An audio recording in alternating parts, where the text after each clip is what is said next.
As 1952 ended, the Korean War peace negotiations were in recess, while the war itself lagged on along the 38th parallel in a continuing stalemate with sporadic fighting. Lieutenant General Maxwell Taylor takes command of 8th Army in February 1953 and faced the challenges of pushing back against renewed enemy offensives and getting peace negotiations back on track. What was the impact of these Chinese offensives in the winter and spring of 1953? How did both sides try to position themselves for the final peace agreements? And what were the lasting impacts of the Korean War for the U.S. Army? For answers to these questions and more Army History Insights, stay tuned. Welcome to the U.S. Army History and Heritage Podcast, the official podcast of the United States Army Center of Military History. The Center of Military History writes and publishes the Army's official history, manages the U.S. Army Museum Enterprise, and provides historical support throughout the U.S. Army.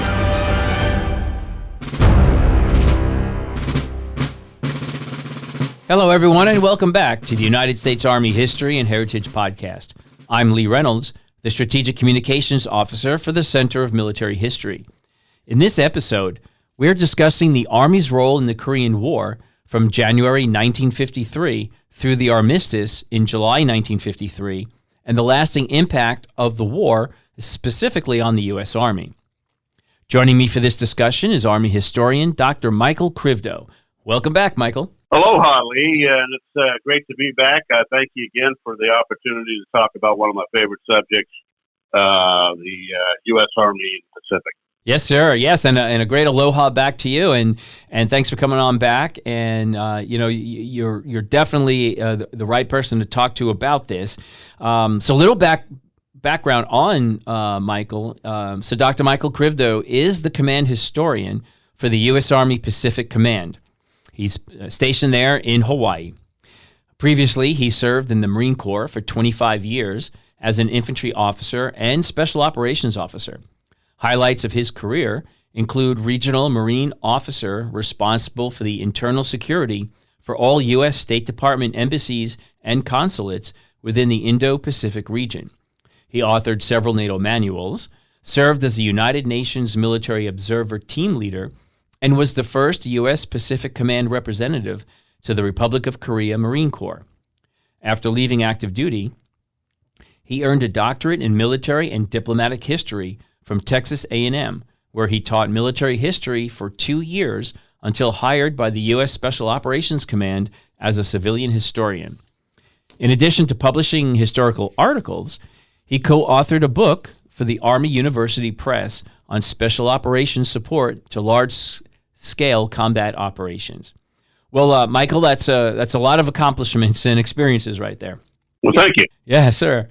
Well, so let's jump right back into this. So when we last left off, the Korean War we had just finished the end of 1952. Peace talks were in recess. So could you just set the setting again? Where are we? Why are peace talks in recess?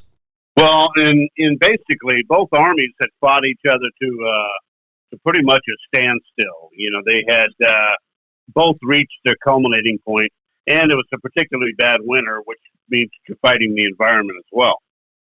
There was basically little activity anywhere along the front as 1953 started.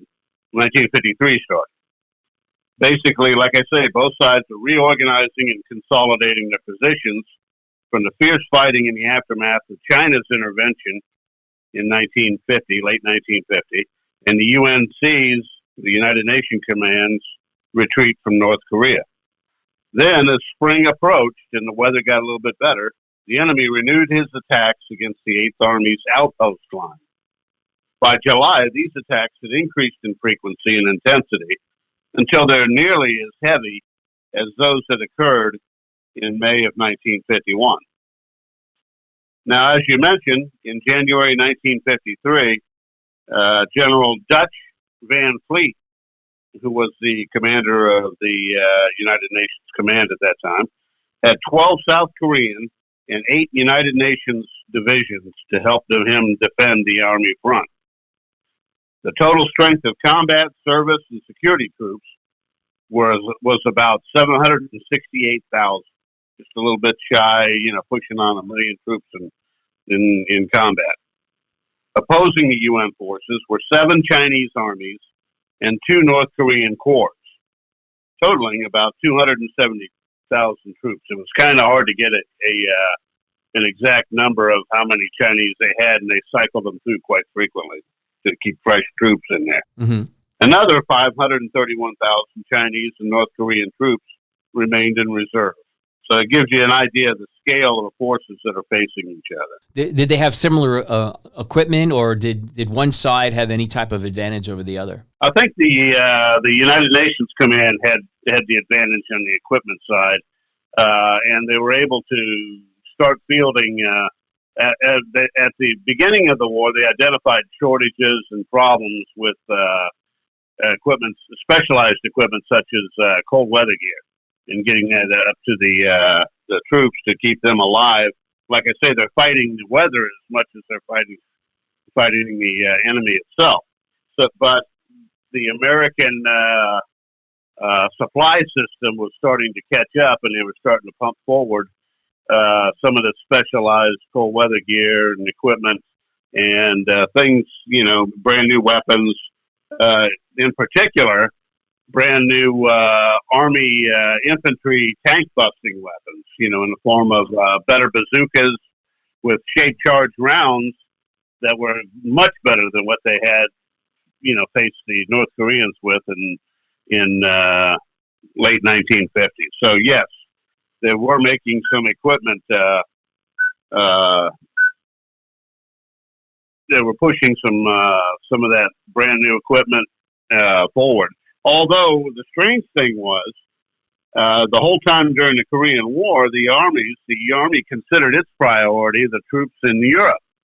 Oh, so wow. They were still competing. Yeah, it was. If you would think with the hottest war going at the time, we would push with that. But the Army thought, as a matter of fact, American policy was that the Korean fight was a sideshow. They thought that the real war was going to break out in Europe. So they wanted to make sure they would be prepared there as well. So the Korean theater is competing for troops, supplies, high-tech weaponry, things along that line with the troops over in Europe at the time, which were, it seems like a strange situation looking back. We knew that nothing happened in Europe, but that's hindsight. We didn't know that at the time. So as we enter 1953, peace talks were stalled, right? They weren't going on, or they were in recess, I think. Yeah, basically, the talks had stalled.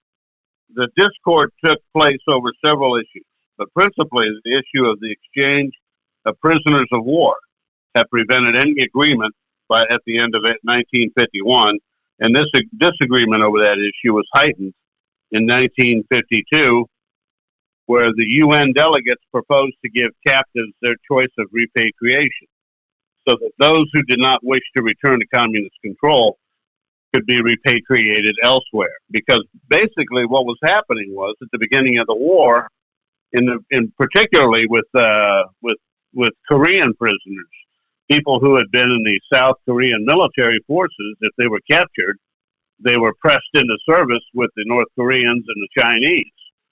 And yeah, so they were made to fight for the Chinese under duress, and then if they became captives again, by the United Nations Command Forces, the last thing in the world they wanted to do was to be, at the end of the war, repatriated into China or North Korea. So that became quite an issue on the UN command side, and we insisted vigorously that all captives that were held by the 8th Army be returned to a side basically of their choice. Well, the last thing the communist forces wanted to do was to give them a choice in the matter, because they were afraid that they weren't going to have anybody coming back. So that's the basic issue. When the enemy failed to respond to UN efforts to settle that question, the UN delegation on 7 October called an indefinite recess in the armistice negotiations. They basically got fed up and just said, hey, we're not even going to talk about this issue any longer. Both military operations and the armistice talks remained stalemated And as the year 1952 ended, peace prospects seemed about as remote as it was at the beginning of the fight. Right, and then we get into February, and there's a change of command, right? So Lieutenant General Maxwell Taylor takes command of 8th Army, and so what's his priorities? He knows what's going on. He knows there's a stalemate in both the peace negotiations and on the front. What's his plan? Okay, in his mind, his primary task on assuming command of the United Nations Command itself was continuing to prosecute the final combat operations of the war effectively, while preparing also for a post-armistice environment. He's looking ahead. To accomplish this, his main priorities included, number one, maintaining the war effort. He basically directed the UN forces in the last round of bitter fighting before the armistice, including the frustratingly bitter actions around the fights for forward combat outposts like those at Fort Chop Hill. Two is building up the Republic of Korea Army. He basically stated that the path for expanding and building up the ROK Army, which was initiated by his predecessor, General Dutch James Van Fleet, was a most vital part of the Far Eastern program and would be continued. Essentially, what he wanted to do was, instead of using South Korean troops as augmentees for the U.S. Army, he worked to build a ROK Army that was appropriately manned, trained, and equipped to counter aggression. This was a quite different goal than the U.S. Army took in the post-war period after World War II from 1945 to 1950. Basically, the commanders felt that was part of the problem that set up the conditions for the North Korean attack to begin with. So they wanted to make sure that they solved that issue and leave the Republic of Korea with an army that could defend itself. The third thing was securing a lasting peace and deterring aggression. Taylor basically expressed the hope that his command would, as he put it, quote, lock the door to communist aggression in the future. Number four, ensuring a smooth command transition, something that had not occurred before. It was quite a strange transition when they went from MacArthur after he was basically relieved by the president. As you can imagine, that kind of disturbed the way things were going and how the war was being fought at that time. And Van Fleet didn't get a chance to benefit from a smooth transition. So Taylor's looking ahead, and he wants to make sure that he expressed the hope. He was glad that there was plenty of time for a smooth transition with the outgoing commander, Dutch Van Fleet, which indicated his desire to maintain stability and continuity in command and control throughout the handover. And last but not least was assessing the frontline situation. All of this gave him time, and he took that time.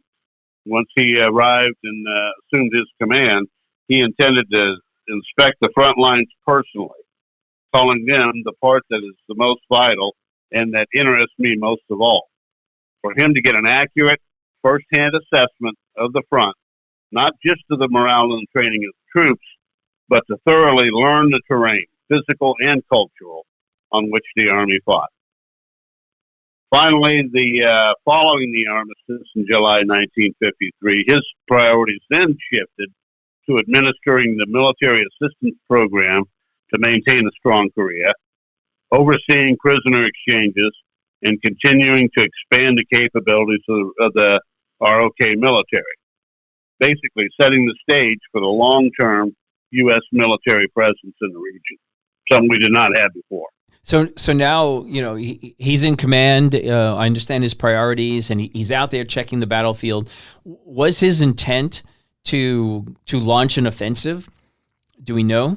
Well, basically, his intent wasn't to. Well, I mean, he wanted to reassume an offensive, but he wanted it to be on his terms, something favorable. In other words, understand the battlefield, make your plans, disseminate your plans, and conduct a well orchestrated, coordinated attack on his own schedule and not that of the enemy. But it didn't work out that way, right? No, he found himself in contact with the Chinese. Yeah, so the Chinese launched their spring offensive in March. So what was their goal? What happened in this offensive? How did the UN forces and Taylor respond to this? Well, basically, the 1953 Chinese Spring Offensive was a full-blown attempt to drive the UN forces off the Korean Peninsula. It's a resumption of the attack. Failing that, the Chinese sought to gain tactical advantages along the front and to secure favorable positions for the peace talks, which were stalled again over those prisoner of war issues. They wanted to be able to negotiate from a position of strength. Their goal was to seize strategically important outposts like Old Baldy and Outpost Vegas that became well-known fights at the time that could be exploited to improve North Korea's territorial position and to force UN concessions in the talks. Basically, to take over favorable positions where then they can negotiate from a position of strength. In response, the UN forces, including the 1st Marine Division, engaged in costly battles to defend those positions, and while the Chinese gained some ground in some areas, the UN forces ultimately held their main lines and prevented the Chinese from achieving a decisive breakthrough, which they were attempting. Basically, 3 main Chinese goals: to gain tactical advantages in territory, to strengthen their negotiating position in the ongoing peace talks. The other was to capture those key outposts in the western sector, such as Outpost Vegas, to improve the final border for North Korea, because basically it left the North Koreans and the Chinese on some land that they thought was pretty indefensible. So they're trying to achieve the high ground. Both sides are trying to do that. And then last, to inflict heavy casualties on UN forces and to demonstrate their continued strength and resolve. And they had the most success probably in that last goal, basically demonstrating that they're in it for the long fight. The UN forces' response to all this was, number one, to take defensive action. The UN forces, particularly Marine and Army units, mounted a strong defense of the combat outposts. They then launched counterattacks and reinforced their positions to prevent any breakthrough by the enemy. That's what they were trying to do. This was characterized by heavy fighting, as you can imagine. Fierce fighting for those battles, for outposts like Vegas and Old Baldy, resulted in extremely high casualties on both sides.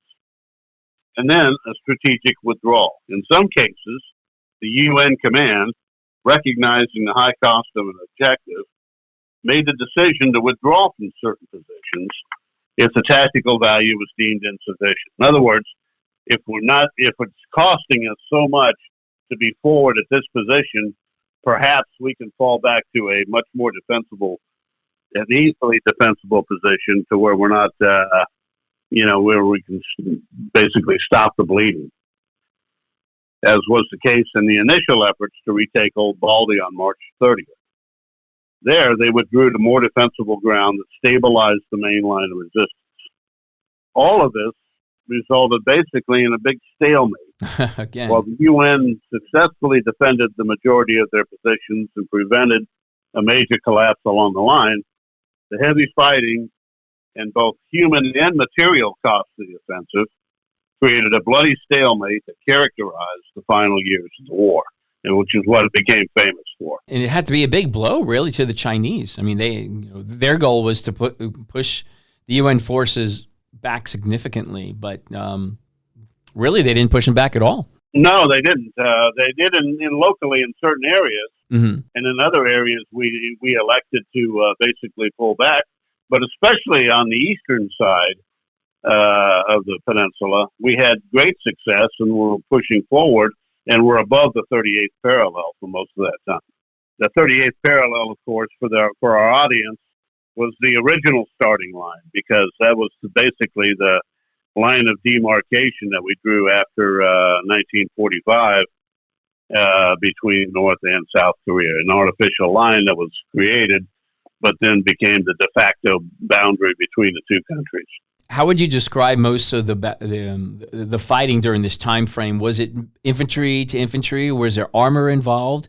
What was the terrain like where they were fighting? Well, the terrain was very mountainous, for the most part. Mountainous, a couple of rivers that basically helped to define the terrain a little bit. It was really set up for mostly an infantry fight.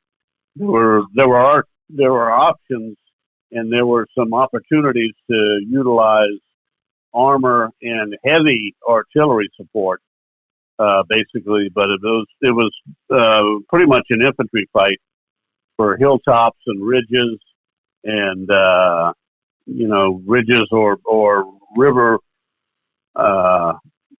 banks that were used as phase lines to help control the attack and combat actions, of the two armies, but mostly an infantry fight with heavy armor and artillery support in that fight. So, in fact, they fired so much artillery, it was unheard of amounts of rounds that were fired into there. And as a matter of fact, there's places that you can go to near the DMZ where it's difficult to use a compass because there's so much metal from the artillery rounds. Yeah, rather strange. It was pretty much a close-in fight, and that's why you have all the casualties and all the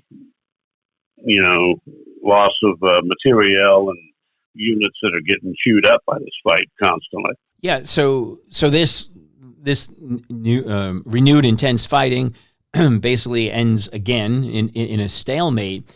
So this brings back the peace talks, right? Is this what causes the armistice talks to come back up again? It does. Both sides again are trying to stop the bleeding. They need to do something, and they have pretty much committed themselves to the idea that they're going to come up with a ceasefire and armistice of some kind to be able to reorganize their own forces, to their own benefit.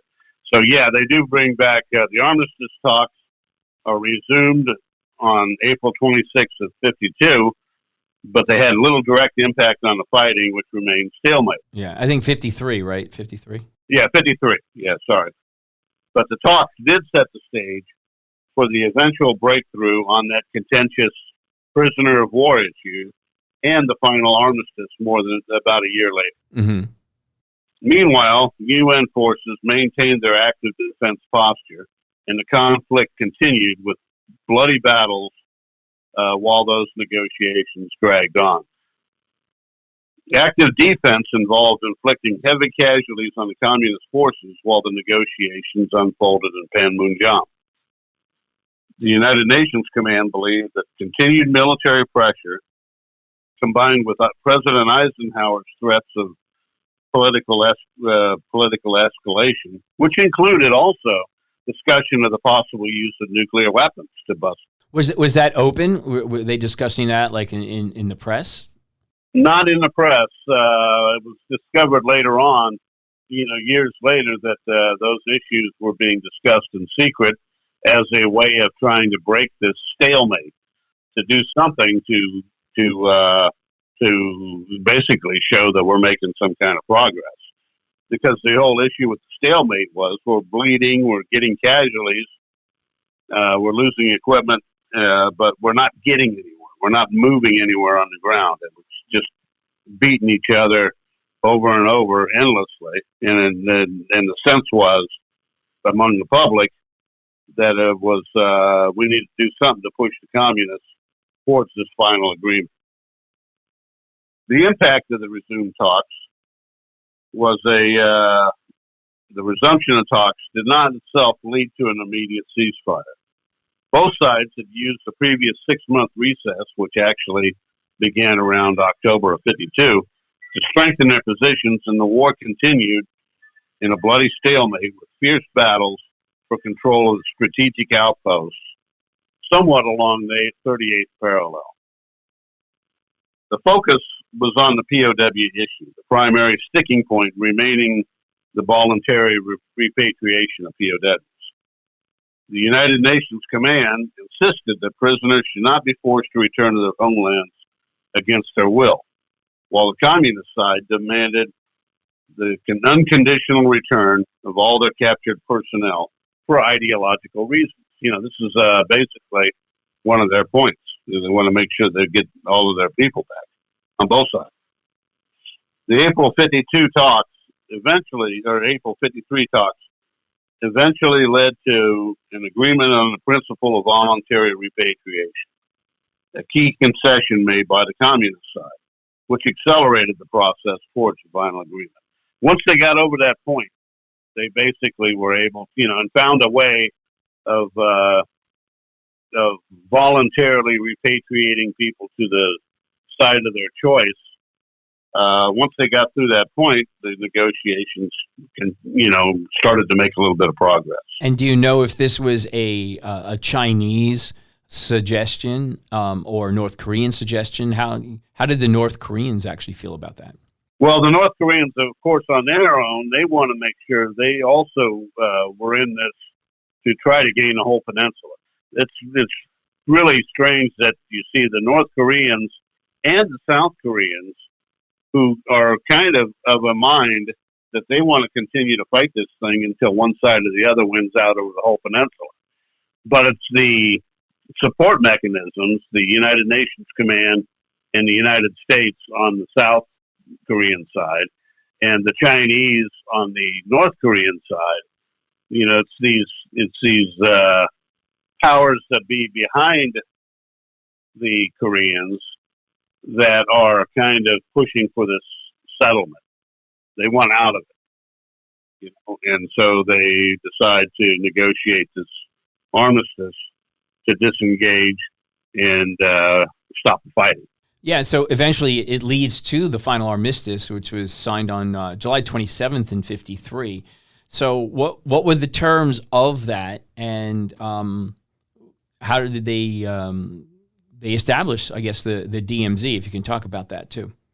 Sure. Yeah, and let me just cover one other point, was Operation Little Switch. Okay. Because it's the first tangible result of these renewed talks. Oh. And it basically agrees to the exchange of sick and wounded POWs, which took place between April 20th and May 3rd of 1953. And it created the diplomatic momentum that allowed further negotiations. Little Switch resulted in the UN forces returning 6,670 North Korean and Chinese prisoners in exchange for 684 sick and wounded UN soldiers. So once they've done that, it's basically started the process for then greater scale exchanges. They had a big switch, Operation Big Switch, that occurred after the armistice was signed. But overall, the continuing, seemingly never-ending, costly war with this outwardly endless negotiations increased the domestic pressure on U.S. President Dwight Eisenhower to end the conflict. Eisenhower then started exerting pressure on South Korean President Syngman Rhee, who was a steadfast opponent of any armistice agreement that would leave Korea divided. In the end, Rhee refused to participate in the armistice process. So now you have a strange situation, and one of the main principal parties is disengaging from this armistice agreement and armistice talks completely. A situation that it continues to this day. Yeah, that's fascinating to understand that there really isn't a peace treaty. It's just a ceasefire, basically. Yeah, just basically a ceasefire agreement that we've continued to honor. Sometimes we're punctuated by events that look like they're ready to torpedo the whole talks, but we've still managed to talk our way back to the table and come up with solutions. And then, as part of this, the demilitarized zone, or the DMZ, was established. So, can you just address that? What is the DMZ?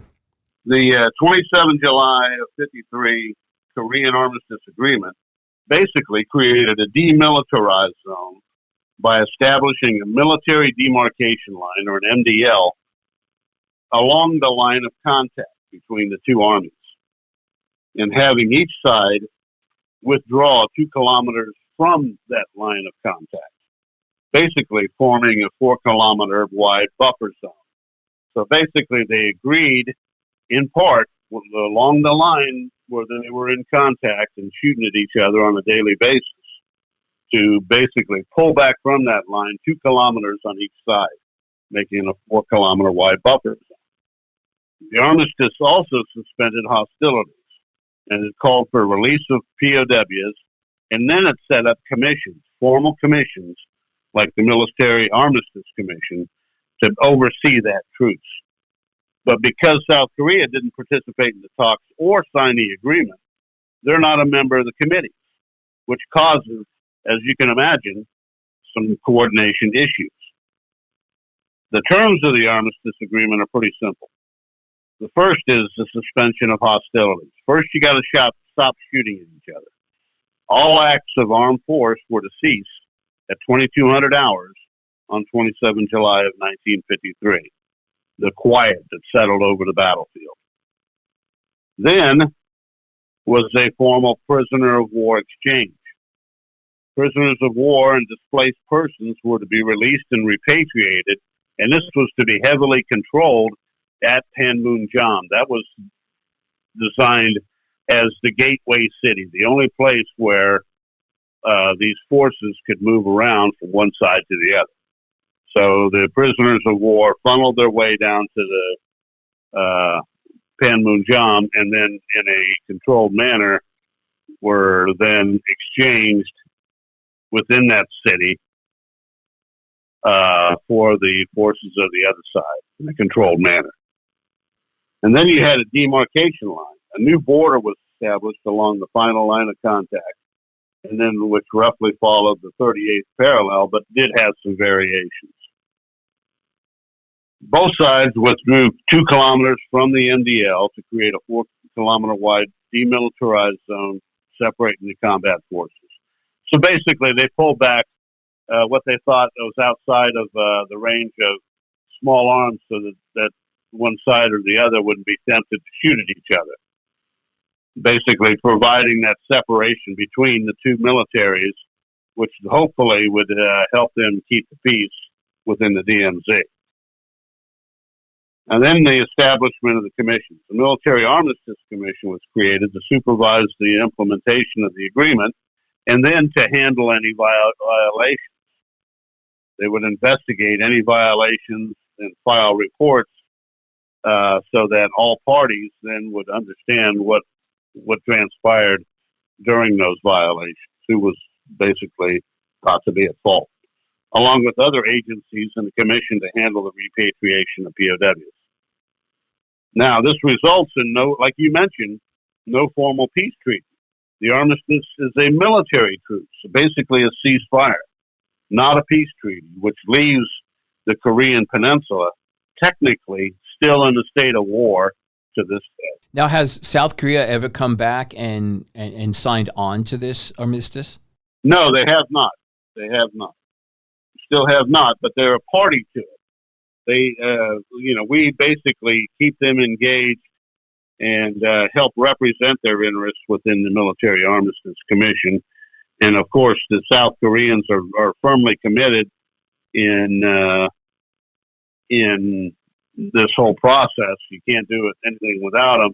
But what happened was Syngman Rhee refused to sign on to any process that would leave an inconclusive end to it. He basically he didn't want anything to tie his hands to keep him from one day trying to resolve the issue by military force himself. Yeah. Now, I want to talk a little bit about what's the role of the Army since the Korean War. But before we get there, just can we reflect back on what were the Army's takeaways from this war, the Army's lessons learned from this, these 3 years of war?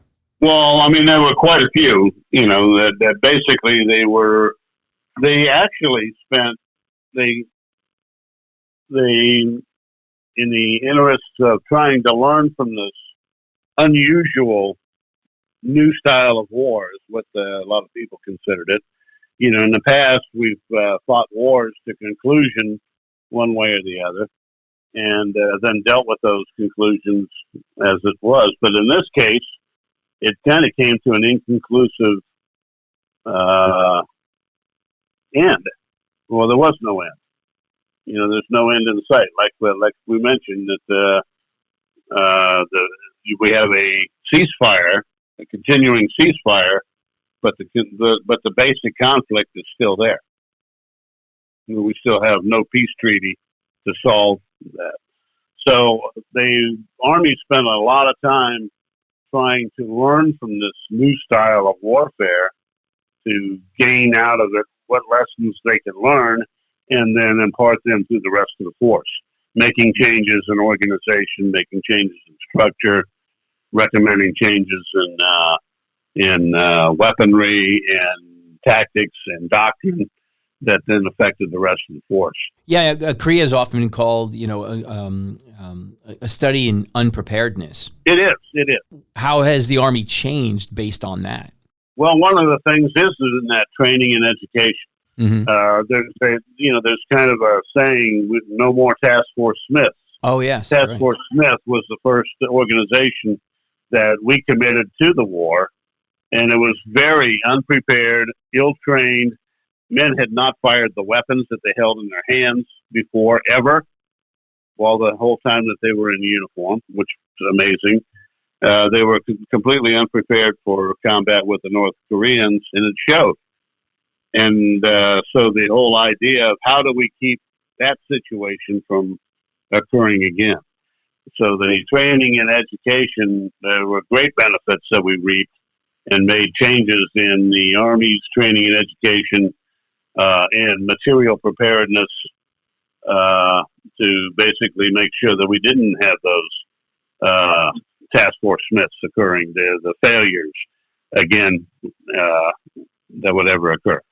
So we learned quite a bit from the Korean War. We spent a lot of time looking at it to try to prevent those failures of leadership, failures of preparedness that basically put American soldiers at risk in the early parts of the war. Now, since the end of the war, U.S. Army troops have maintained a large presence in Korea. Yeah. Can you describe the role of the Army forces over the last 75 years and highlight some of the more impactful events that have taken place?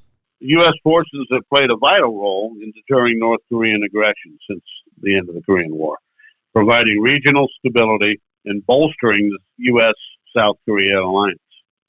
This enduring presence has involved several key events and the continuous evolution of that mission and structure.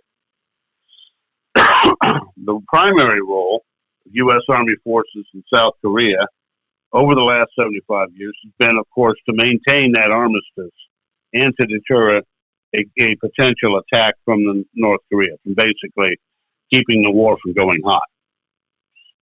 And as a result, as part of that deterrence and defense, the physical presence of approximately 28,000 U.S. military personnel, which are predominantly U.S. Army, serves as both a physical and psychological deterrent, ensuring that an invasion would involve U.S. forces and thus the full weight of the U.S. military commitment. It's thought of as sort of a trigger. We have U.S. forces, in South Korea to be there to basically trigger our commitment and our support of the mutual defense treaty between the United States and South Korea. In other words, we're going to be involved if something happens again. We can't not be involved. Yeah, I was stationed there as my first assignment on active duty, 1988, as a second lieutenant. So, yeah, we all understood our mission was we're a tripwire, basically. Yeah, basically that's what it is. It's a tripwire, and you were there at a time when when they had the 1988 Olympics, which is the basically a huge surge to the Korean economy. It's coming out to the rest of the world, basically, as an industrial power. Yeah, they called it. I remember I was there that whole year basically, and they called it a reintroduction of the Republic of Korea to the world. And it was actually a very exciting time to be there, and the pride that we saw in the Koreans, the spirit of that country, it was just amazing. The build up to it, and through the end of it, and it was very very proud to have been there and at that time, and I was excited for the people in Korea. Yeah, they called it the miracle on the Han. Economically, I mean, it was their golden age. They were basically coming out. It was their coming out period for the world. It was basically their opportunity to showcase South Korea, and they did it well. But in the last 75 years, it hasn't just all been peace along the DMZ, has it? It has not. It has not. As a matter of fact, between 66 and 1969, it was not unusual for troops, U.S. troops within South Korea, to perhaps be engaged by North Korean troops, even within the boundaries of South Korea. Many opportunities there where individuals found themselves in combat with North Korean troops and earned combat action awards as a result of that. There were many people within South Korea, many soldiers during that time frame. It was so bad that they were earning combat pay. You have incidents such as the attack on the Blue House in 1969, where you have a North Korean commando company that infiltrates into South Korea and attacks the Blue House, which was the South Korean equivalent of the White House. This is the presidential palace in Seoul, and they fought a running gun battle for 3 days before the last survivors of that attack were finally killed, as they were trying to disengage and move back up to North Korea. You had the seizure, you had the shooting down of a couple of American planes and helicopters, and also the seizure of the USS Pueblo, a U.S. Navy ship in international waters that the crew is seized at gunpoint and held as propaganda political prisoners within North Korea until they negotiate their release through Panmunjom in 1970. And the Pueblo itself is still in North Korea. The North Koreans kept it and refused to give it back. So you do have some of these activities. Of course, we had Vietnam at the time, and we were not interested in having a two-front war in Asia, so we did all that we could do during that time frame to keep Korea from reigniting. So we put a lot of effort into our patrolling of the DMZ and making sure that we tamp down any issues that occur. We also have the axe murders that occurred in Panmunjom. So you have these incidents that are popping up here and there. Operation Paul Bunyan, I believe, wasn't that? Yes, that's exactly what it was. Yep, where 2 American officers are killed. They're hacked to death by axes from a group of North Koreans who seized the axes from a tree cutting party that was basically trying to clear some observation within Panmunjom. So you have events like that occurred that we're putting forth a lot of, considerable effort and time diplomatically and militarily to try to tamp down those hot spots when they do occur, to try to keep them from blowing up out of control. But thank you so much, Michael. This has been another fascinating discussion. I think this ends our 5-part series on our in-depth overview of the Korean War. But before we do close, it's time for our segment called Hua Trivia. So is there some piece of Hua Trivia that you can share about the Army during the Korean War? Yeah, this time I'd like to discuss a fairly unique facet about the Korean War effort on the Allied side. The Korean War is very unusual in that it's the only major conflict which was fought by the United States under the authority of the relatively new United Nations, under a brand new combined command and control structure that was called the United Nations Command, or simply UNC. The UNC was established in July of 1950 in response to the North Korean invasion of South Korea, and it was the first attempt at collective security under the United Nations. Authorized by the UN Security Council itself, it was initially a wartime coalition to repel the invasion, led by the United States. But after the 1953 armistice, the UNC remains, and it's evolved into a U.S.-led multinational force that continues to uphold the agreement and to maintain peace and security on the Korean Peninsula, and to facilitate dialogue between the various parties. As I mentioned, it was created in June of 1950 after the UN Security Council passed several resolutions that called for member states to assist South Korea in their fight against the North Koreans. And it involved 22 donor nations that agreed to contribute combat forces or medical units during the war. The UN Security Council designated the United States as the leader of this unified command. And the UNC's headquarters was originally established in Tokyo. Of course, under General of the Army Douglas MacArthur, to provide that command and control over all UN forces that were fighting in Korea. And then following the signing of the Korean Armistice Agreement in 1953, the UNC's mission shifted to enforcing the armistice, maintaining peace, and upholding the security of South Korea. And is it still under U.S. command? It is. It is still under U.S. command. Right now, General Xavier Brunson is the commander.